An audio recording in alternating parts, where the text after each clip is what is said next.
Sinan Otomanşet'in bu bölümünde size İtalya'da doğan, Çinli olan ve yerlileşen bir markadan bahsedeceğim.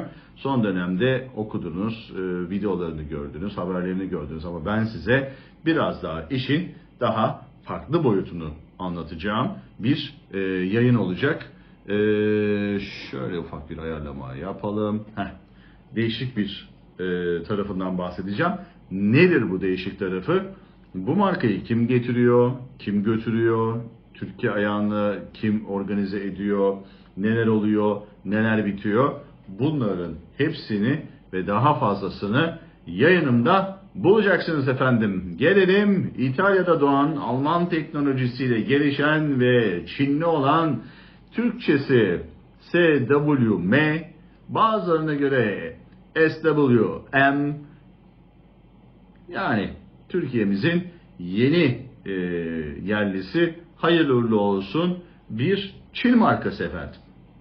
Evet, bu Çin markası aslında Türkiye'de satışa başlamış olan bir marka. Efendim bu SWM'nin doğuşu nedir? Efendim 1971 senesinde İtalya'da motosiklet üreticisi olarak doğmuş bir marka. Efendim 2014 senesinde alınıyor. Kim? Yiyuan Holding tarafından alınıyor. Aslında bu önemli bir marka. Devlet destekli bir marka. Yani bu Yiyuan Holding. Bu Yiyuan Holding, efendime söyleyeyim, Çin'de bir sürü bildiğimiz markanın da üreticisi konumunda. Dediğim gibi 2014'te alındıktan sonra 2016 senesinde ilk modelini tanıtıyor. Daha sonra 2016'dan 17'den itibaren de 2014'te alındıktan sonra yeni modellerini tanıta günümüze kadar geliyor efendime söyleyeyim. Şu anda Türkiye'de üretilmesi planlanan G01 ve G01 F de eskiden, yani bize şu anda F olarak da satıldığı iddia edilen internet sitesinde modeli G01 Pro oldu. Bu 2019 senesinden beri üretilen bir model olarak karşımıza çıkıyor bu firma tarafından. Daha sonra da işte yeni modelleri var. Aslında bu markanın, yani bu SWM markasının kendi içerisinde de 3 ayrı markası var baktığımızda. Bunlar da bir elektrikli otomobil markası da var. JAC olarak karşımıza çıkıyor.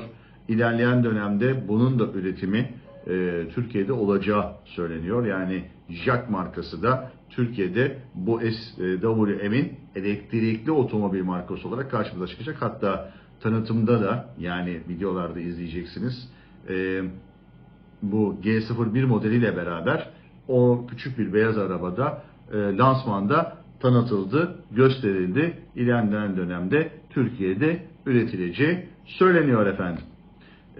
Bir diğer taraftan Türkiye'ye bu aracı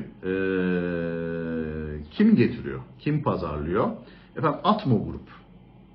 Atmo Grup neyin nesidir, kimin fesidir? Hemen bununla ilgili size bir bilgi vermek istiyorum. Çünkü burası çok önemli. Atmo Grup Türkiye'de, Türkiye'nin yabancısı bir firma değil, onu söyleyeyim. Çok şaşıracaksınız. Chery, kimilerine göre Chery, kimilerine göre Sherry, ki Sherry okunuyor. Reklamlarında Sherry ifadesini duyuyoruz. Yani meşhur o Pro 7'ler, Pro 8'ler, Omoda 5'lerin bildiğimiz, modelleri bildiğimiz Chery markasının Türkiye bayi ağını yürüten firma Atmo Grup. Sahibi kim? Sergey Kiselev. Sayın Sergey Kiselev, adından da anlaşılacağı üzere Rus bir iş adamı ve bu Rus iş adamı Türkiye'de Chery bayilerini yönetmeye başlamışlar 2022-2023'ten beri. Şimdi bu Atmo Grup gitmiş aynı zamanda bu SWM'i almış. Çünkü Atmo Grup sadece Türkiye'de değil, Balkanlarda da çok aktif bir şekilde otomotiv pazarını yöneten bir firma. Bu sebeple çok tecrübeli bir firma. Bu üretim ayağını kimle gerçekleştiriyor bu Rus Atmo Grup dediğimiz firma? Efendim burada Urzema Grup'la bir ortaklık yapıyor. Ondan sonra ve buradan da bakın Urzema Grup Türk, Öztürk ailesinin, Atmo Grup Rus, bu ikisi birleşiyorlar ve Urzat Otomotiv AŞ diye bir firma kuruyorlar. İşte bu Urzat Otomotiv AŞ Eskişehir'de bu SWM markasını üretmeye başlayacak efendim. Biraz karışık gibi olsa da durum bundan ibaret. Yani Türkiye'ye Atmo Grup geliyor, Chery ile beraber piyasaya giriyor. Daha sonra gidiyor SWM alıyor, bu işi çözüyor. Daha sonra da Urzema'yı buluyor, bir ortaklık kuruyor, Urzat Otomotiv oluyor ve hemen üretime de başlıyorlar. İddiaya göre, söylediklerine göre 2025'in sonbaharında üretimi planlanmaktamış ama şu anda fabrikanın inşaatı başladı mı onu daha bilmiyoruz. Onunla ilgili henüz bir bilgi elimizde yok. Yıllık 50.000 araç kapasitesi olacağı söyleniyor. Bu da önemli. Ve burada Türkiye'de üretilecek modeller, efendime söyleyeyim, Balkanlara ve Avrupa pazarına ihraç edilecek. Çok önemli. Tabii benim hep burada altını çizdiğim, Türkiye'nin bir üretim üssü olması çok önemli. Türkiye'den üretilecek ve yurt dışına satılacak olması ihracat anlamında çok önemli. İhracat açığını, cari açığımızı da önemli ölçüde belki hani kapatmasa da bir nebze de olsa şöyle indirecek, hafif bir nebze de olsa, ama buradaki sıkıntı şu. Şimdi bu Atmo Grup yani Urzat, Türkiye'de bu aracı üretecekler ya, aslında buna pek ben üretim diyemiyorum. Bunu ben Renault videomda da anlatmıştım. Merak edenler videonun sonunda koyacağım küçük kareden ona da ulaşabilirler. Renault Boreal'i anlattığımda da anlatmıştım. Şimdi burası montaj yeri mi, üretim üssü mü? İşte orası çok önemli. Üretim var. Yani bir şey üretiliyor ama dışarıdan gelen parçalar burada montajlanıyor. Şimdi diyeceksin ki dünyada da böyle. Evet babalar, dünyada da böyle. Zaten dünyada bunun böyle olduğunu kabul ediyorum. Yani bir motor üretmek, bir pil üretmek, ne bileyim bir şey üretmek, ülkede üretmek pahalı. Çünkü bunu sadece üretmek önemli değil. Bunun uzun ömürlü olması gerekiyor, testlerden geçmesi gerekiyor vesaire. Çok fazla işi var. Tamam mı? O yüzden belli bir standartları yakalaman gerekiyor üretimde. Ama bu marka ne kadar çok zaman içerisinde içine Türk üretici, yani Türkiye'de üretim yapan firmaları entegre ederse, işte ne bileyim boru üreten, koltuk üreten, dashboard üreten, işte ne bileyim ibre üreten, bilmem ne üreten, küçük üretimler yapan firmaları bu fabrikalar bünyelerinde onlara iş verirlerse, işte o zaman işin rengi çok değişiyor. Yani yerlilik oranı, bir aracın içerisindeki yerlilik oranı ne kadar yükselirse işte kazanç o kadar çok artıyor. Nasıl? Güzel anlattım değil mi? Vallahi ekonomistlere. Özgür Demirtaş hocam. Bende iş var. Bende iş var hocam. Oynatalım Uğur'cum. Devam. Türkiye'de ne üretilecek? Hemen buna bir bakalım. SUV dediğimiz orta segment en sevilen SUV modeli üretilecek. G01 Pro. Aslında şu anda siz SWM'nin sayfasına, internette biraz gezinmeyi seviyorsunuz, sayfasına girdiğinizde modellere tıkladığınızda G01 Pro zaten yakında Türkiye diye karşınıza çıkıyor. Altına da keşfete tıkladığınızda gelince haber ver, dışarıdan bakıldığında tanıdık, içeriden yaşandığında bambaşka diyor. Şimdi burada zaten sayfada sürekli şunu görüyoruz. İşte İtalyan tasarımı, Alman mühendisliği diye. Çünkü evet İtalya'da doğmuş, İtalya'da kurulmuş bir marka olduğu için tasarımı hakikaten çok sportif. Şimdi G01 var, bir de G01F vardı. Bu Pro olacak. Muhteşem bir sportif tasarımı var. Neyi andırıyor derseniz, ben ilk başta Tiguan'ın R modelini andırdığını söyleyebilirim. Hakikaten bir önceki kasa Tiguan'ın R line'ını andırıyor. Böyle köşeli hatlara sahip. Gayet sportif. Böyle ön ızgarası, tampon tasarımı, ondan sonra arka tasarımı çıtalarıyla beraber böyle sert ve otomobil olarak görüyorum şu anda yani internette. Ve çok beğendim. İçi tamamen değişmiş. Zaten şey diyorlar, G01 Pro'yu biz tamamen Türk tüketicisinin kullanımına uygun yaptık diyorlar. Enteresan bir bilgi bu da. Yani fotoğraflarına baktığımda içinde hemen içeri geçtiğimde beyaz siyah şeyler var. İçerisinde bir kumaş deri seçeneği var. 1 metrekareye yakın bir tavan var. Yani cam tavan var ve açılabilir bir cam tavan var. Büyük ekran var, karşımıza geliyor hemen. 14'e 6 galiba bu. 14'e 6'lık bir kocaman bir ekran var. 8'e 8'lik bir ön gösterge alanı var. Önümüzde gene ekranlarla dolu. Vallahi efendime söyleyeyim, yani adamlar güzel bir makine yapmışlar yahu. Ben bayağı beğendim yani. Hemen son dönemlerde moda olan silecek kolunu vites kolu haline getirmişler. Direksiyondan her şeye ulaşabiliyorsunuz. Ön ekranın altında iklimlendirme ızgaraları var. Onun altında dokunmatik temassız şarj ünitesi var. Valla arabada yok yahu. Şu anda yani broşürü görüntüye tıklayacağım. Çok enteresan. İklimlendirme düğmelerini dokunmatik ekrandan da yapabildiğiniz gibi, benim en sevdiğim kumanda düğmeleriyle, yani fiziki düğmeyle de yapabiliyorsunuz. Bu konuda çok başarılı bir tasarım yapmışlar. Eski BMW'leri hatırlayanlar, bir dönem otomobili hatırlayanlar, böyle cam açma kapama düğmeleri vardı hemen elinizin altında. Onlardan yapmışlar ve hemen o çok ele yakın, yani kullanıcı odaklı, sürücünün yakınına konmuş şekilde konumlanmış düğmeler gördüm. Valla bayağı da başarılı bulduğumu söylemeliyim. Hemen şimdi broşürünü, dijital broşürünü de indirdim aracın ve içine de bakmaya başlıyorum. Evet, bu düğmeler hakikaten çok enteresan. Açma kapama kolu yok. Açma kapama kolu yok. Bu çok enteresan. İçeride bir düğme varmış. Yani öyle gösteriyor şu anda. O düğmeye dokunduğunuzda, yani o alana dokunduğunuzda, kolçakta, yani el kulpunun orada dokunduğunuzda fıtık diye ondan sonra kapı açılıyor efendim. Bu da enteresan bir özellik olarak karşımıza çıkıyor. Efendim, çift egzoz var, led aydınlatma var, sürüş dinamik modları var. Ondan sonracığıma başka ne varmış?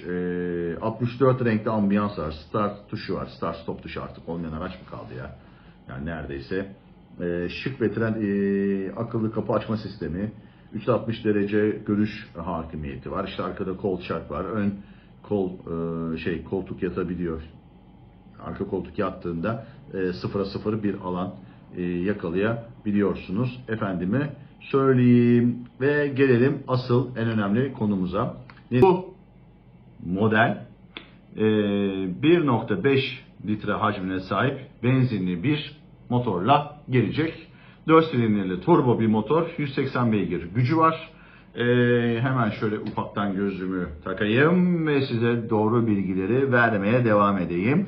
Efendime söyleyeyim, 300 Nm torku verecekmiş 1500 devir dakikadan itibaren, 180 HP güce de sahip olacakmış. Euro 6E normlarını karşılayacak. 7 ileri otomatik şanzımanla geliyor. Önden çekişli olacak. Bunlar çok önemli. 7 ileri çift kavramında bir şanzıman olacak üzerinde ve önden çekişli olacak. 52 litrelikte bir benzin deposuna sahip. Peki kaç litre ortalaması var? 8,5 litre ortalama gösteriyor. Kendi verilerine göre elektronik el freni varmış. Elektrikli destekli EPS'li direksiyon sistemi varmış. 4 teker diskmiş fren sistemi. Burada önemli olan, çok önemli. Biz severiz böyle şeyleri. Müzik sistemi çok önemli efendime söyleyeyim. Hi-Fi bir müzik sistemi var ve bagajda da bir subwoofer olacakmış. Koltuklarda ısıtma soğutma falan filan da olacak. Bu detaylar ilerleyen dönemlerde, ilerleyen dakikalarda gelişen ani Osasuna ataklarıyla diye söylemek çok isterdim ama koltuklarda ısıtma soğutma da olacağını söylemişlerdi. Bunu da 3 aşağı 5 yukarı hatırlıyorum. Çekiş kontrol sistemleri, arkada geliş kameraları. Bu araçlarda bir de şey var. Ön dikiz aynasının ön tarafında sürekli yolu çeken kamerada olacakmış. Bak tabii şimdi buradaki önemli olan şey nedir? Para. Para, para, para, para, para. Para çok önemli. Bu model Türkiye'de üretiminden dolayı ÖTV indirimine girer mi bilmiyorum ama çok gireceğini düşünmüyorum. Girerse yani bunu düşük paketli bir vergilendirme dilimine sokabilirlerse belki uygun fiyata gelebilir. Çünkü niye söylüyorum bunu? Neden şu anda bunu söylüyorum? Şu anda SWM'nin fiyat listesine, kendi sayfasındaki fiyat listesine baktığımızda bu otomobilin SWM G0B F olarak ve premium donanımlısı 1 milyon 721 bin TL'ye satılıyor. Şu an itibariyle. Elit donanımlı yani daha düşük, daha sportif olmayan, daha standart paketi de 1 milyon 662 bin TL'ye satılıyor. 711'i de var. Ama o kadar çok önemli değil. Sonra G03F var ve G05 Pro var. Bunlar da D ve E segmentinde işte 7 kişilik araçlar olarak da geçiyor. G03 biraz daha ucuz manuel viteslere sahip bir modeli. Baktığımızda G05 Pro'da yine premium DCT şanzımanlı 1 milyon 721 bin TL'ye yani G01F ile aynı paraya satılan bir model ama şu anda bu fiyatlar üretim olduğu zaman da devam edecek mi onu bekleyip göreceğiz. Efendim dediğim gibi videomun sonuna geldik. Çok önemli. İnşallah BYD geliyor. Chery ya da Chery geliyor. Biri Manisa'ya, biri Samsun'a geliyor. Üretim üstleri mi olacak yoksa pil üretecek mi, teknoloji mi üretecek bunlar konuşulurken neler olacağını da zaman içerisinde göreceğiz. Türkiye'mizin dediğim gibi bir üretim üssü olması gerçekten ve gerçekten çok ama çok önemli. Dış ticaret açığının kapanması anlamında çok önemli. Bakın araba bir lüks değildir. Araba bir ihtiyaçtır. Yani otomobil bir ihtiyaçtır. Maalesef son dönemlerde büyük şehirlerde fazlasıyla motosikletler görmeye başladık. Bu da ekonomik anlamda ülkede büyük bir sıkıntının olduğunun göstergesidir. Ne kadar çok motosiklet varsa otomobil alınamıyor. Otomobil pahalı, motosiklet ucuz bir taşıma yöntemi olarak hayatımızda yerini alıyor. Gün içerisinde işinize giderken toplu taşıma kullanabilirsiniz ama akşam ailenizle bir yere gitmek istediğinizde, bir hafta sonu gezmesine gitmek istediğinizde, bir tatil beldesine gitmek istediğinizde, arkadaşlarla, eşlerle, dostlarla toplanıp küçük seyahatler yapmak istediğinizde otomobil bir lüks değildir, bir ihtiyaçtır efendim. O yüzden de lütfen bu otomobilin üzerindeki şu vergileri kaldırın. Yerli üreticiyi lütfen özendirin. Bakın TOG'umuz çok önemli. Bunu özendirmemiz gerekiyor. İşte bu BYD, Chery ve SWM bunlar çok önemli Sayın Bakanlarım. Lütfen rica ediyorum Sayın Hükümet. Vergilendirme sisteminde bu araçları önünü açarsak bu önemli bir teşvik olur. Önünü açarsak inanın ülkemizin de önü açılır diye düşünüyorum. Tabii bu modelin yani bu markanın bir de ticari kargomanı da var. O da herhalde ilerleyen dönemde Türkiye'de satılmaya başlanacak. Ümit ederim ki satılır. Tabii bir de Jack modeli de gelecek. Bakalım onu da göreceğiz. Jack bize neler getirecek? Yani bu da bizim için çok önemli. Efendim hepinizi yayınlarımı beğenmeye ve abone olmaya bekliyorum. Lütfen rica ediyorum. Bunu benden esirgemeyin. Rica edeceğim. Efendim bu yayının da sonuna geldik.